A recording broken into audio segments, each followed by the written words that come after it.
years ago, we stopped doing sales calls altogether, completely eliminated them forever. And everyone always asks us why. Like, why did you stop doing sales calls? What's the deal with sales calls? Like, why and how did you eliminate them from your enrollment process? A lot of people, this seems literally impossible because this is just the only thing that you've been taught, right? So for a lot of people selling high-end coaching programs or services, sales calls is all you've known. This is the only way you've been told that you can enroll high-end clients. You've probably been told that if you charge over a certain dollar amount, then someone's going to need to get on the phone with you. You're going to have an hour, 90-minute conversation with them on the phone. You've probably been told that, and that's just all you know until now, right? There's this entire industry based on improving your close rate, getting better at sales calls, building your whole business around sales calls, how to hire a huge team of sales people to do the calls for you. I mean, there's like a whole industry around sales calls just in and of themselves. So why did we completely get rid of them?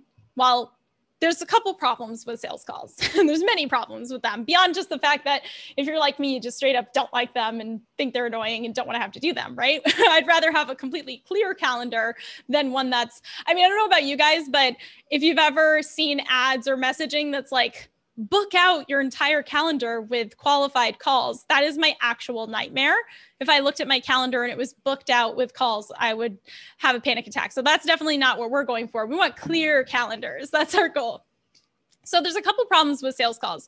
Number one is expectations, right? Getting on a one-on-one hour-long sales call in the sales process is not really representative of what it's like to work with you in a group coaching program. So if you don't offer one-on-one hour-long one-on-one calls to your clients in your group coaching program, which if for most of us, we're designing group leverage group coaching programs, it's not one-on-one coaching, then getting on a one-on-one call during the sales process isn't really setting the right expectation that they're just going to be able to have a one-on-one call with you for an hour or longer whenever they want, right? So this can set the wrong expectation and make people feel like they got like a more or a different experience during the sale than as a paying client.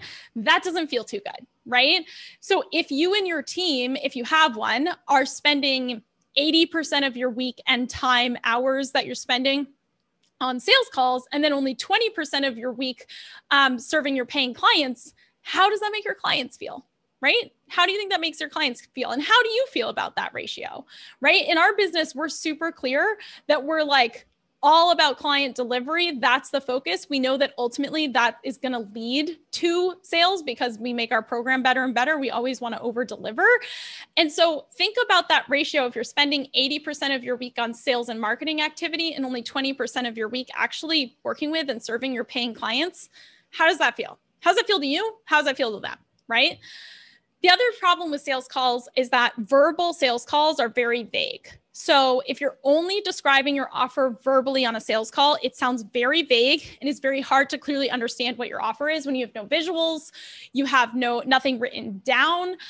It's extremely difficult, especially for me as a visual processor. It's extremely difficult for me to understand visuals. Like I don't even really listen to audiobooks or anything like that because it just doesn't have the same impact for me. And so for a lot of people, they're getting on a sales call and they're just being described the program in a verbal way. This is super vague for your client.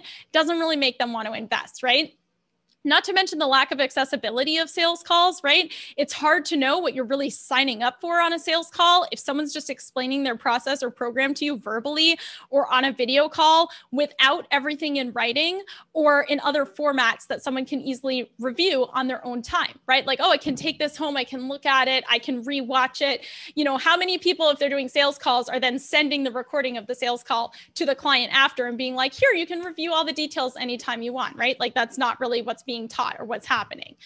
Same thing with scheduling, just a huge issue, especially now. Scheduling conflicts are a huge issue. No one wants to spend any more time than necessary on Zoom. I have a policy that's like, unless a Zoom call is literally critical to the existence of my business, I am not doing another Zoom call. Send me a voice message. Talk to me via text. I am not getting on a Zoom call. Okay. So scheduling conflicts are a huge issue with sales calls and you're losing out on clients because of it, right?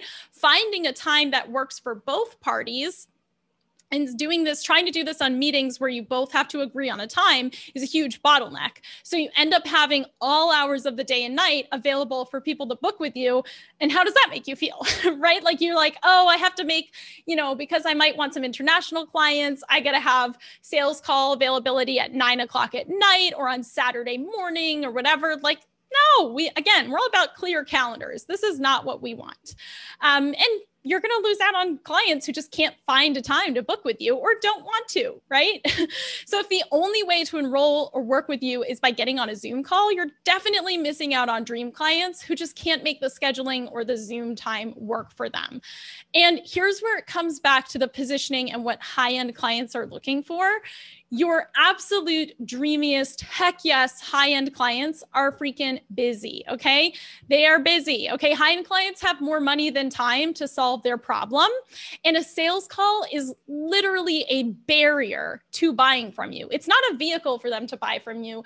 It is literally a barrier between them and you and actually enrolling in your program, even at a high-end price point, right? Because I think a lot of people believe the more money that I charge for my program, the more that people will need a sales call in order to make a decision to enroll.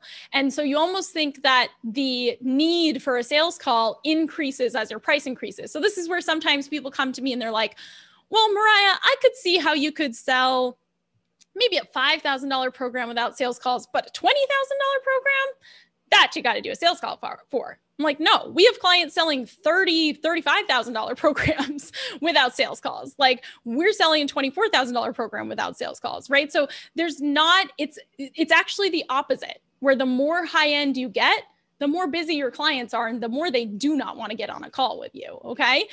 So here's the shift here. At a high-end price point, my ideal client is busy and values their time. They need a more elegant and efficient way to enroll.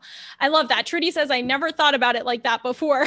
But yes, that's what I mean is like actually as your price increases, that ideal client who's paying that is not interested in getting on a sales call with you. Sorry, not sorry, right? They're not going to get on a call with you because, and I mean, there's so many other reasons. Like I could go on and on about why we don't do sales calls for a million years, but it wastes so much time. You're probably sick of repeating yourself over and over again to people. There's so many variables, tech, timing, mood, whatever, the mood is in something. And we're just like, I can't, like there's too many variables on a sales call.